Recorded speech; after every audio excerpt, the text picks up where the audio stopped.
नमस्कार, मैं स्वागत है आप सभी का हमारे चैनल में। पश्चिम बंगाल बॉर्डर पर बांग्लादेशी नागरिकों ने बीएसएफ जवान का किया अपहरण, कुछ ही घंटों के बाद करना पड़ा रिहा। वहीं दूसरी तरफ इंदौर कपल केस मामले में बड़ा खुलासा हुआ है और अब तार बांग्लादेशी नागरिकों से फिर जुड़ता नजर आ रहा है। अगर आप देखेंगे तो इससे बात साफ है कि बांग्लादेशी नागरिक, यूं कहिए कि जो बांग्लादेशी घुसपैठिए हैं, जो हमारे ही देश में रह रही हैं, जिनकी तादाद बढ़ रही है, वो सुरक्षा के जो है नजरिए से किस तरीके से समय के साथ और ज्यादा घातक होते जा रहे हैं। सबसे पहले बात करेंगे पश्चिम बंगाल बॉर्डर की, क्योंकि बीजेपी के कई सारे नेता पश्चिम बंगाल की ममता सरकार पर बांग्लादेशी घुसपैठियों को वोट बैंक की राजनीति के लिए इस्तेमाल करने, उन्हें शरण देने और सारी चीजें जानने के बावजूद उनके खिलाफ एक्शन ना लेने के कई बार आरोप लगा चुके हैं। तो पश्चिम बंगाल के मुर्शिदाबाद जिले में भारत बांग्लादेश अंतर्राष्ट्रीय सीमा पर तैनात सीमा सुरक्षा बल के एक जवान का बुधवार सुबह 6 बजे बांग्लादेशी नागरिकों ने अपहरण कर लिया। फ्लैग मीटिंग के बाद बांग्लादेश ने इस जवान को 4 घंटे बाद वापस लौटाया गया। जानकारी के मुताबिक इस दौरान बांग्लादेशी जवान को केले के पेड़ में बांध दिया गया था और उसके साथ बदसलूकी भी की। यह घटना नूरपुर के सुटियार स्थित बीएसएफ कैंप के पास चांदनी चौक इलाके का है। बीएसएफ के मुताबिक ये जवान बॉर्डर पर बने बाढ़ के आगे तैनात था। उसी दौरान कुछ बांग्लादेश की ओर से कुछ असामाजिक तत्वों ने घुसपैठ की कोशिश की। जब ये जवान ने उनको रोकने की कोशिश की तो उसे बांग्लादेश के चपाई नवाबगंज जिले के भीड़ ने पकड़ लिया और जबरन सीमा पार ले गए। इसको लेकर जब बीएसएफ के वरिष्ठ अधिकारियों से बात की गई तो उनका कहना था कि जवान को बांग्लादेशी नागरिकों द्वारा अगवा कर लिया गया था और उसे 4 घंटे तक बंधक बनाकर रखा गया। लेकिन हमने तुरंत यह मामला अपने समकक्ष बांग्लादेश बॉर्डर गार्ड के सामने उठाया तो कुछ घंटों के भीतर जवान को रिहा कर दिया गया। बीएसएफ ने बताया कि वह पूरी तरह सुरक्षित है, हमारे साथ है। इस घटना को लेकर दोनों देशों की सीमा सुरक्षा बलों के बीच फ्लैग मीटिंग आयोजित की गई। बीएसएफ का कहना है कि इस घटना को लेकर वह जो है बीजेपी के सामने अपना औपचारिक विरोध भी दर्ज कराएगी। बॉर्डर सिक्योरिटी फोर्स के अधिकारियों के मुताबिक अगर हम ऐसे हालात गोली चलाते तो ये घटना नहीं हो पाती, लेकिन हमारे जवानों ने मानवीय पहलू का परिचय दिया। लेकिन भविष्य में ऐसी घटना ना हो उसके लिए हर संभव प्रयास किए जाएंगे। गौरतलब है कि फेंसिंग के आगे बीएसएफ जवानों की ड्यूटी हमेशा चुनौती से भरी रही है। खासकर बांग्लादेश में सत्ता परिवर्तन के बाद तो सरहद पर मुश्किलें और भी बढ़ गई हैं। वहीं दूसरी तरफ अब बात कर लेते हैं मध्य प्रदेश के इंदौर से हनीमून के लिए मेघालय के शिलांग गए नवविवाहित कपल राजा रघुवंशी और सोनम रघुवंशी मामले में अब एक और रहस्यमय थ्रिलर की तरह एक और खुलासा देखने के लिए मिला है। पुलिस को इस केस में एक नया सुराग मिला है। दोनों की किराए की स्कूटी की आखिरी लोकेशन जो शिलांग के ओशरा हिल्स के पास दर्ज की गई थी, लेकिन कहानी यही नहीं रुकती। इस लोकेशन से कुछ ही दूरी पर बांग्लादेश की सीमा है। स्थानीय लोगों की बातों ने इस केस को और ज्यादा पेचीदा कर दिया है। राजा के भाई विपिन रघुवंशी ने मीडिया से बातचीत में चौंकाने वाला दावा किया। बताया कि हमें सुनने में आया है कि इस इलाके में कपल जो घूमने आते हैं उनकी महिलाओं को अगवा कर बांग्लादेश ले जाया जाता है। यह आशंका तब और गहरी हो गई जब पुलिस ने पुष्टि की कि राजा कश्यप 2 जून को शिलांग के पास एक गहरी खाई में मिला, जबकि सोनम का अब तक कोई सुराग नहीं। स्कूटी जो 25 किलोमीटर दूर लावारिस हालत में मिली इस रहस्य को और गहरा कर रही है। क्या यह महज एक हादसा है या इसके पीछे कोई सुनियोजित साजिश है? इस मामले को लेकर प्रधानमंत्री नरेंद्र मोदी को भी जो है कमेटी के द्वारा पत्र लिखा गया है और राजा रघुवंशी के जो भाई हैं वो इस पूरे मामले पर जो है बयान देते हुए नजर भी आ रहे हैं। क्या कह रहे हैं, अभी क्या कहा था उन्होंने, पहले एक बार खुद सुनिए। कमिश्नर ऑफिस में जो है एक सीएम ने हमने पीएम साहब के प्रधानमंत्री जी के हाथों इसमें एक पत्र लिखा है और हमने पत्र जो है कमिश्नर ऑफिस में दिया है तो सीबीआई जाँच के लिए। और हम लोग चाहते हैं तो इसमें सीएम साहब जो है और पीएम साहब जो है इसमें दोनों जने सर हमारा सहयोग करें और इसमें सीबीआई की जांच बैठी जाए तो राजा को इंसाफ मिलेगा इसके अंदर और सोनम को ढूंढने में थोड़ी आसानी होगी इसके अंदर कि जो वहाँ पे हो चल रहा है उस हिसाब से सीबीआई वहाँ पे आने से तो राजा को भी इंसाफ मिलेगा। नहीं तो वहाँ पे जो मेघालय पुलिस जो काम कर रही है उस हिसाब से तो राजा को इंसाफ नहीं मिल सकता है। ऐसा है, सबसे पहले तो जो हमारे स्टेट में जो ये सिचुएशन हुआ और जो जो सिचुएशन के हिसाब से जो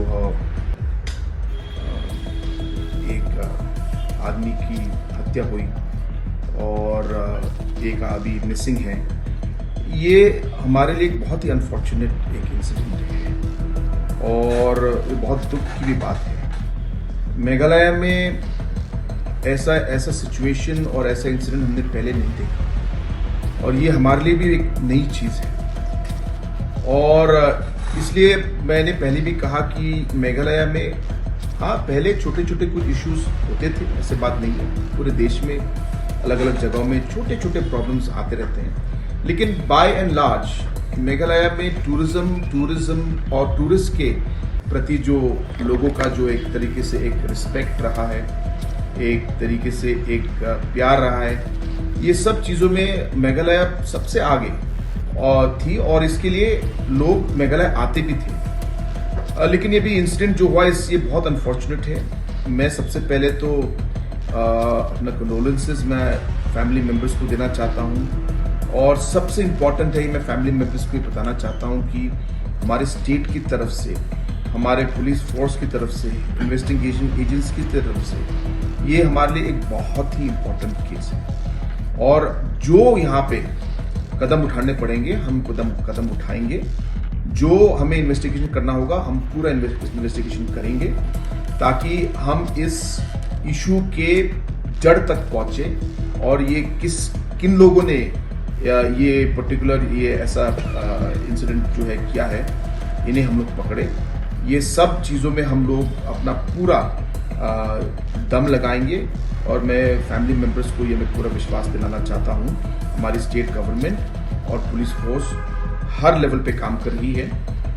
हमारी पुलिस ही नहीं, हमारे कम्युनिटी मेंबर्स भी, गांव के लोग भी हमारे साथ जुड़े हैं। हमारे अलग अलग टूरिज्म डिपार्टमेंट और टूरिज्म सेक्टर के हमारे स्टेक होल्डर्स जो टूरिज्म में इन्वॉल्व है वो भी आज हमारी पूरी मदद कर रहे हैं, क्योंकि ये उनके लिए भी हर टूरिस्ट हमारे लिए इम्पोर्टेंट है और इसलिए इस मकसद से हम लोग आगे बढ़ रहे हैं। और मैं यही विश्वास देना चाहता हूं कि हम लोग पूरी कोशिश करेंगे कि हम लोग इसकी जड़ तक पहुंचे और हमें पूरा इंसाफ मिले।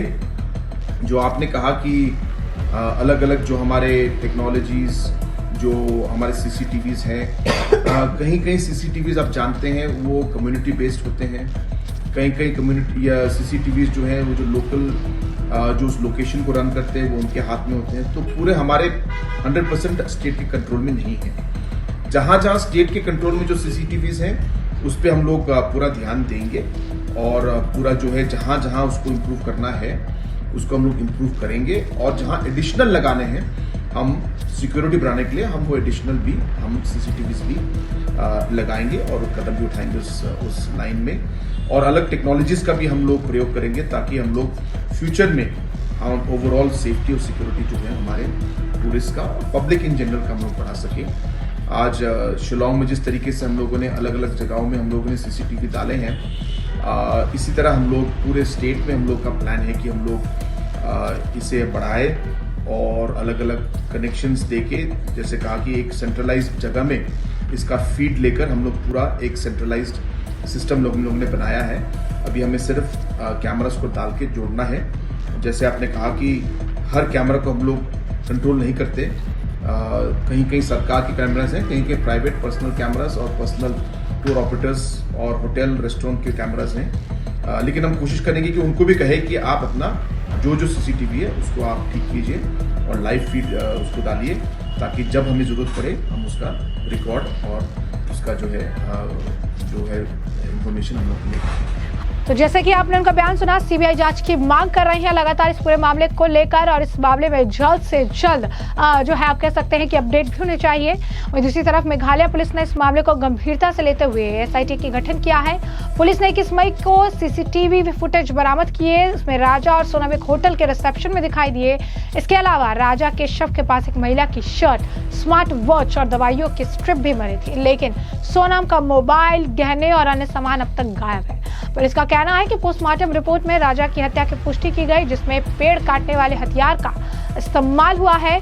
परिवार सीबीआई जांच की मांग लगातार कर रहा है। राजा का शव 4 जून को इंदौर लाया गया, जहां परिवार ने गमगीन माहौल में अंतिम संस्कार किया, लेकिन सोनम की गुमशुदगी ने परिवार को टूटने की कगार पर ला दिया है। विपिन ने मेघालय पुलिस पर लापरवाही का आरोप लगाते हुए सीबीआई जांच की मांग की है।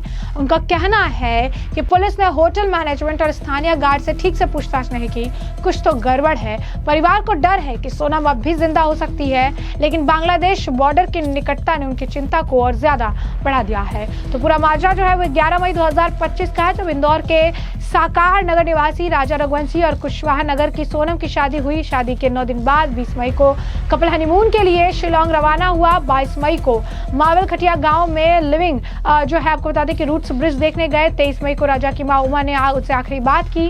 दोनों के उसके बाद फोन बंद हो गए। स्कूटी लावारिस मिली। 2 जून को राजा का शव खाई में पाया गया। पोस्टमार्टम में हत्या की पुष्टि हुई, लेकिन सोनम का कोई सुराग नहीं मिल पा रहा। बांग्लादेश बॉर्डर की निकटता, स्थानीय लोगों की बातों ने अब मानव तस्करी की आशंका को जन्म दिया है।